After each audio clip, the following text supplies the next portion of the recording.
पांझरा नदीच्या पाणलोट क्षेत्रामध्ये सुरू असलेल्या पावसामुळे अक्कलपाडा धरणातून नदीपात्रामध्ये 10,000 क्युसेक पाण्याचा विसर्ग केला जातोय। तसंच अक्कलपाडा प्रकल्पाच्या वरच्या बाजूला सुद्धा पांझरा, मालनगाव आणि जामखेडी या प्रकल्पामधून पाण्याचा विसर्ग सुरू असल्यामुळे अक्कलपाडा धरणामध्ये पाण्याचा मोठ्या प्रमाणात विसर्ग झालेला आहे। त्या अनुषंगाने पांझरा नदीच्या दोन्ही तीरावरील तसंच धुळे शहरातील नागरिकांना सतर्कतेचा इशारा देण्यात आलाय।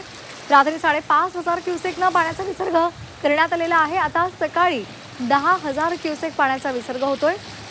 येवा वाढल्यास पूर्व सूचनेनं विसर्ग वाढवला जाणार आहे। सर्वत्र पडत असलेल्या या पावसामुळे नदी नाले दुथडी भरून वाहत आहेत। खरीप पिकांचंही मोठं नुकसान झालंय।